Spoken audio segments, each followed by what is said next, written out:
On December 12, 2015, undefeated British fighters Dillian Whyte and Anthony Joshua met at the O2 Arena in London for the vacant British heavyweight title. Dillian Whyte came into the fight with a record of 15-0 and 2 more professional fights than Joshua. In this action-packed fight, both fighters went toe-to-toe, landing vicious punches throughout the fight. We get to see Joshua nails him with a left hand. Whyte in trouble already. Dillian Whyte can keep using the jab. It'll keep. Whyte's trying to do just that. Joshua, big right uppercut, right hook. Whyte can certainly take a punch. And he shook Joshua. He shook Joshua. Joshua's hurt. Joshua's in big trouble. To tag him at the moment. Tag there with a beautiful right hand counter. And again, Joshua can't shift him. But midway into round 7, Joshua unloaded a brutal uppercut that caught Whyte flush on the chin, sending him crashing to the canvas. From Whyte, but the legs are betraying him, and down he goes. He's hurt. Surely no way up here for Dillian Whyte. It's stopped. It's over. Dramatic and unbelievable at the finish. Joshua asked a lot of questions tonight. Came up with the answer. Unified Commonwealth and British heavyweight champion, the fighting pride of the UK, Joshua Anthony Joshua. On August 17, 2013, Russian Sergey Kovalev challenged Nathan Cleverly for his WBO light heavyweight title at the Motor Point Arena in Cardiff. Cleverly, who had a record of 26-0, was making his 5th defense, but Kovalev used his exceptional punching power to floor the champion 3 times en route to victory. Kovalev's going looking for him, looking to put him away right here and now. Right up, put him down. Nice and high. Cleverly's fitness and resolve. He's gone down. He's hit hits on the floor. He's been hit on the floor. Desperation. I don't know where he is, all over the place. And the fight is all over, I think. But the referee's taken him to his corner. Has he stopped the fight? With less than 30 seconds into round 4, Kovalev unleashed a barrage of punches that wobbled Cleverly to become the new champion. Only danger here. If Cleverly can somehow survive. Now it's all over.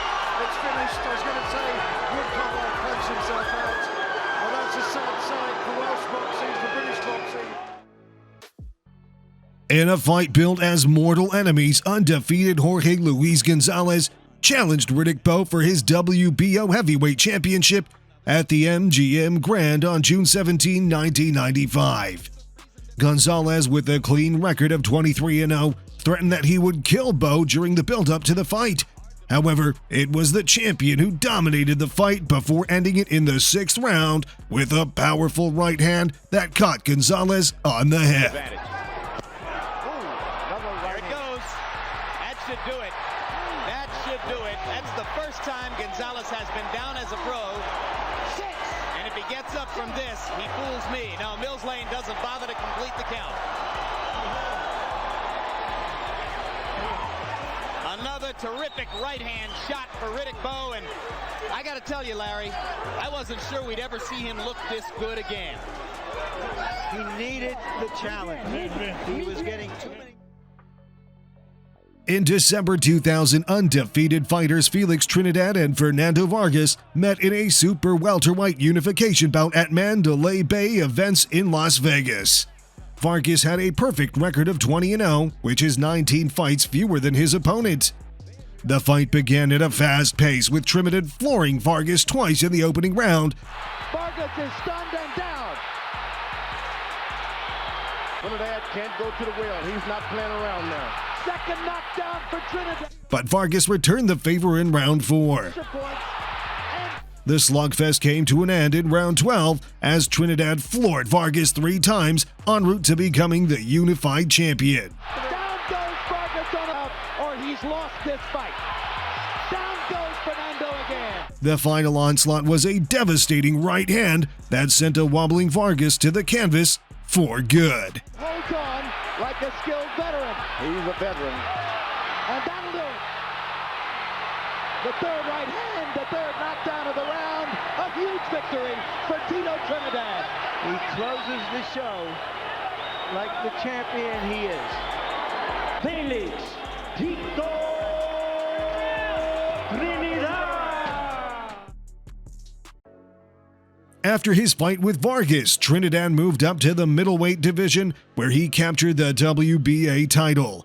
Then, on September 29, 2001, he faced Bernard Hopkins in the middleweight unification fight at Madison Square Gardens in New York City. Trinidad had 40 fights under his belt with 0 defeats. Sometimes it means real fireworks from the opening bell. Trinidad knocked Goppy down in the first. Knowing that he's intent. But Bernard Hopkins isn't fading.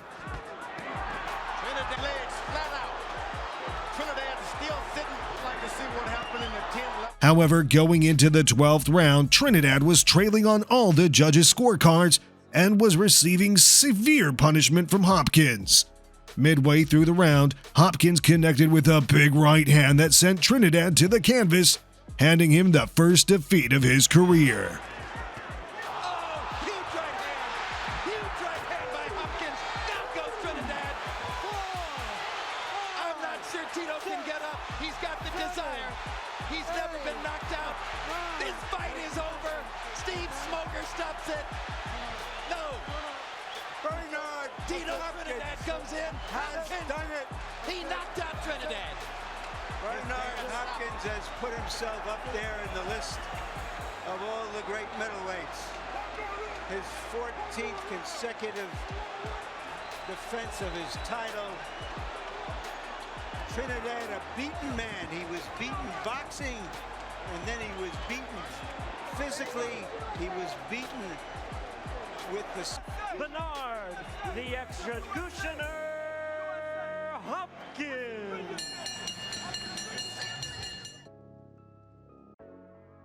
On March 5, 1996, Darrell Wilson and Shannon Briggs met on HBO's Night of the Young Heavyweight at the Convention Hall in Atlantic City, New Jersey. Briggs, with an unbeaten record of 25-0, was the favorite to win, but Darrell took his shots well in the opening round. The corner, Wilson opens up. The usual fast start. Somebody will be in trouble with this type of pace because the shots are winging from everywhere. And turned the tide in round 2. Both use good hook by Wilson. The right hand counter with the reputation. Wilson have a big moment. Great moments ago. Before knocking him out with a left hook in round 3. A long shot. Is fighting like a champion. Down goes Briggs. Shannon Briggs. The gas tank is his biggest enemy here. And a huge upset by Darrell Wilson. Nothing short of remarkable in young heavyweight ranks. A man with no press clippings, with no big amateur background, with no big investment. His hometown, he's still undefeated. Darrell doing damage Wilson. Undefeated fighters Daniel Jacobs and Dimitri Pirog met on July 31, 2010 at the Mandalay Bay Event Center for the vacant WBO Middleweight Championship. Pirog came into the fight as a 3-1 underdog, while Jacobs, with a record of 20-0, was the fans' favorite. Going into the 4th round, Jacobs was leading on the judges' scorecards before he was caught by a huge right hand from Pirog.